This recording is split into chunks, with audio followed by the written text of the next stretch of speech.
man lost his damn kingdom, so I decided to take a look at what all of his accomplishments were before he lost his kingdom. I'm not talking about anybody real or special. I'm talking about Aquaman. This is a second look at the first Aquaman film before I review Aquaman and the Lost Kingdom.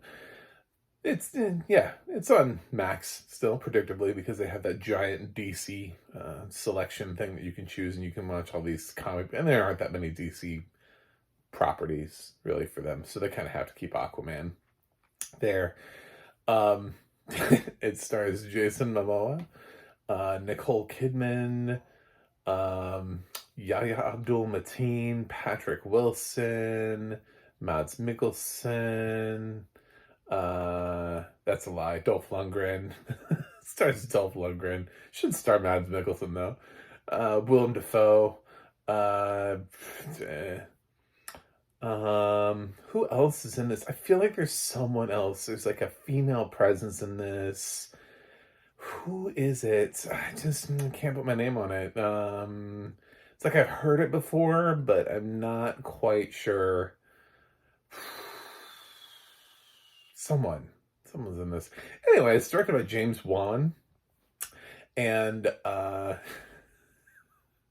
it's got audio description by the team at Deluxe and John Bentley, who, spoiler alert, I'm going to go ahead and let you know because I've seen the sequel. He does the sequel too. Look at that.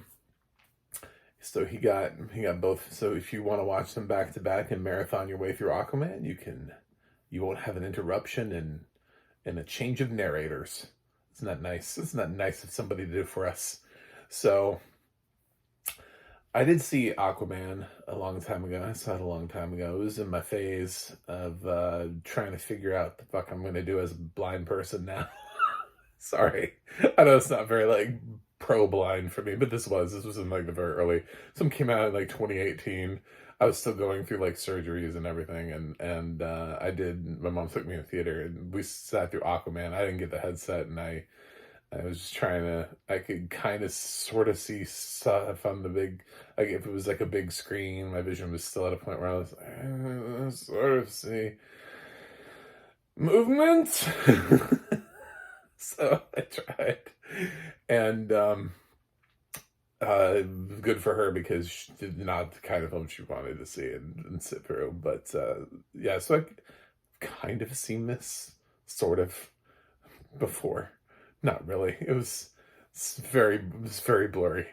It was not a great experience. This is my first time watching it with audio description. And um, not much changed. I thought I liked Aquaman as a film more than I did, and then I got into this and I was like, I don't know that I really love this film that much.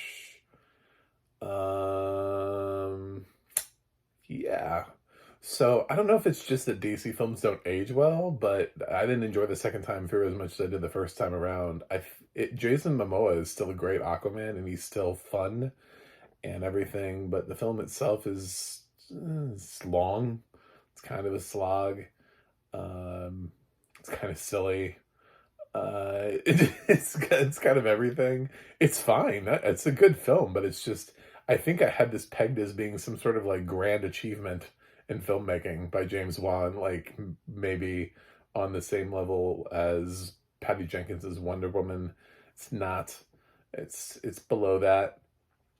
Um, but it's good.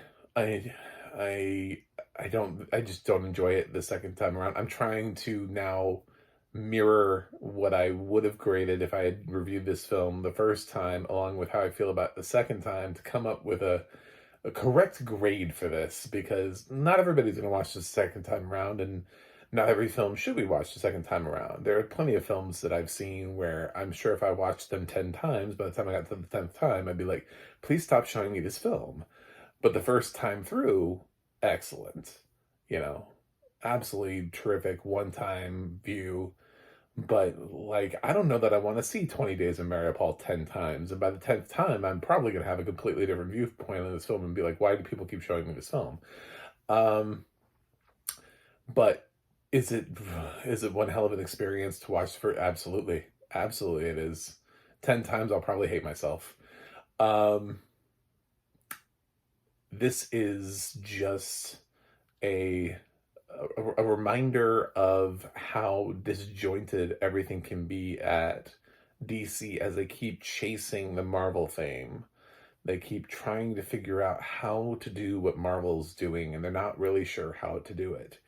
They put a lot of faith in James Wan, who really does deliver a strong film, not an amazing one, a strong film. Um, a nice origin story for a silly superhero, and we put one of the least silly people in the role. Who, I mean, he acts a little silly, but nobody looks at Jason Momoa and goes, "Oh, he's goofy." You know, that's a goofy guy.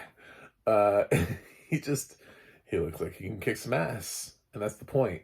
Is that they changed up Aquaman because a lot of times Aquaman is always represented by sort of like this little thin little uh guy with blonde hair that's like, "Hey guys, I'm Aquaman. What's up?" A lot of iterations I've seen him in the comic books, it's always been like, "What's up, I'm Aquaman? How's it going? I'm pretty." He looks like he should be played by the late Paul Walker. Like Paul Walker looks like he would have been a great Aquaman for that iteration. But Jason Momoa is a different kind. Jason Momoa is kind of like a, I'm gonna crack a joke and then kick somebody in the face, and that's what's great about him. And he's believable as somebody who could do his stunts. I don't know how many of his own stunts he's doing, but he's believable as doing them. Less believable is Patrick Wilson, who I don't know what's happening with Patrick's career. I know he's here because James Wan is directing, and same for the same reason Lee Wanell has like a small cameo-ish role in this. Like we're all part of the family. um, but his which is a really weird name to have, by the way.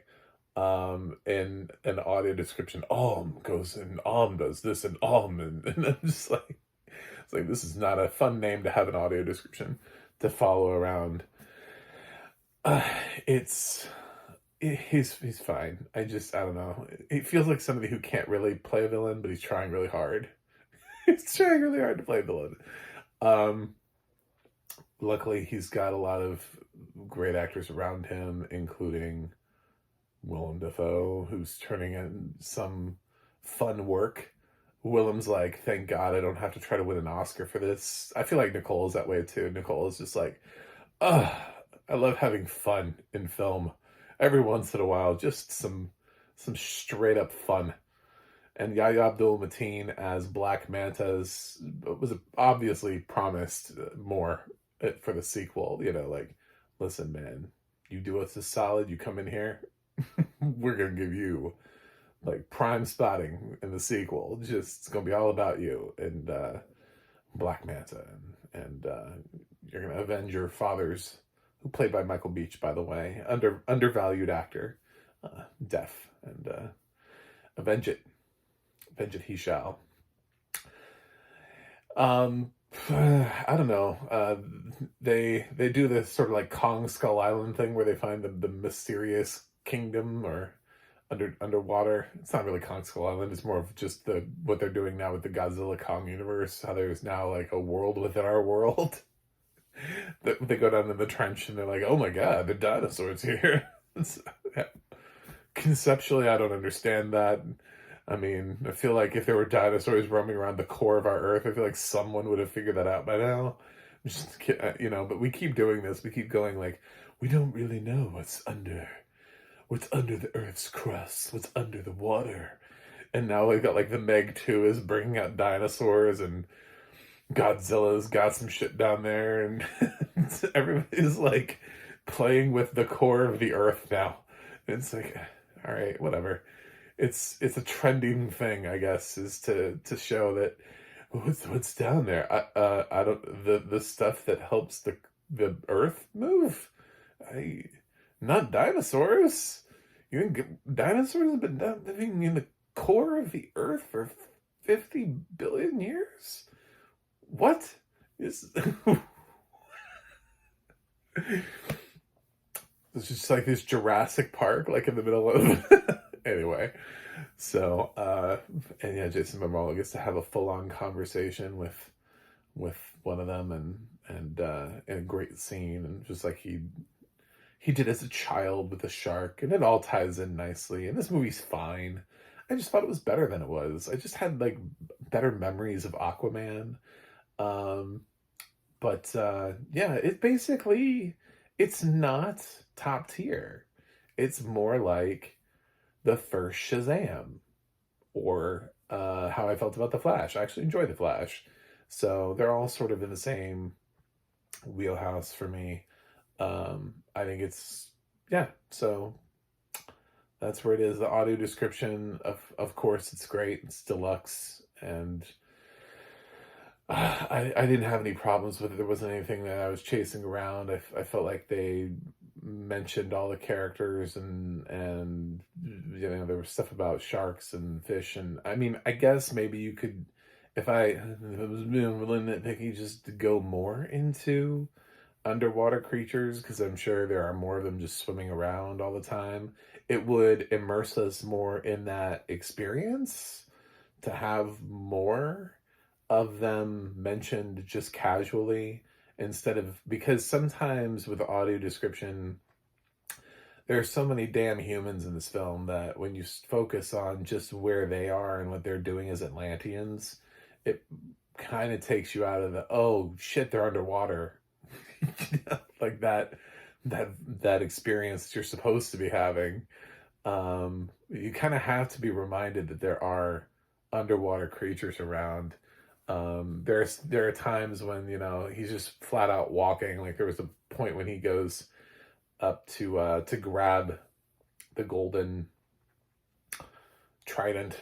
That it actually mentions that he swims part of the way and then walks the rest of it. I was like, he's walking underwater? Is he he's underwater, right? Because he just encountered a sea creature. So why is he walking? Like, like what? Anyway, I don't know. It's the parts of this are just like so he's on the sea floor walking. This is what Aquaman wants to do with his life. Anyway, yeah, it's the film already is just structured in a very odd way, so they didn't have to, I guess, constantly have people on cables, you know, like floating around in the most green screen world ever like possible. So they're asking us to suspend our belief and be like, yeah, people just walk around on the ocean, don't you?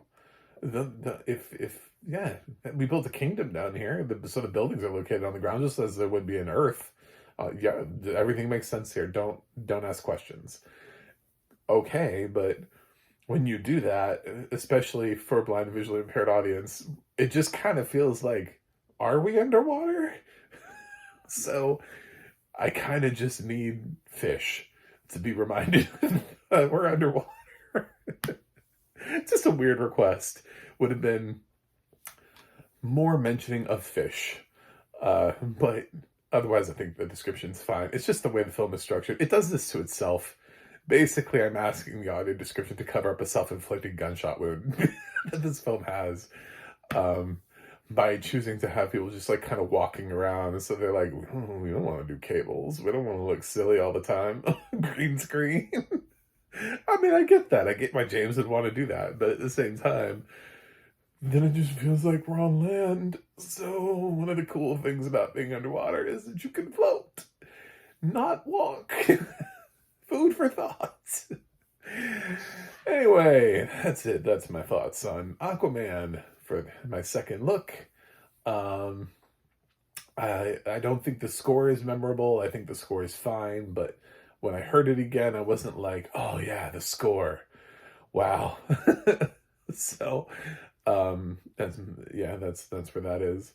And God, I just wish I could pull the name of that girl that I feel like I've heard her name before. Heard her name somewhere. Anyway, it's almost like Hollywood has just forgotten who she is. I'm gonna give Aquaman a B plus. Thanks for watching. Thanks for subscribing. Hopefully you click that subscribe button so you can stay here with me and we can live forever underwater in the Sea of Atlantis, in the ocean, in the kingdom of whatever. Maybe even in the trench, the Meg, though that version of the trench, because that was slow and nothing really happened. So we'll do that one. And our website, MacMovieGuy.com. You can follow me on X or Instagram at MacMovieGuy. You can go to the audio description project, adp.acb.org, to let you know what has audio description and where you can watch it. And you can go to the adnet.org, where you can type in Mr. John Bentley, and you can see what else this glorious man with the deep voice has done before. And I will see you guys on... Well, actually, literally, if you just look, I probably posted a review of Aquaman and the Lost Kingdom in the same day. That was the whole purpose of doing this. So just go to the next review, and I'll see you there.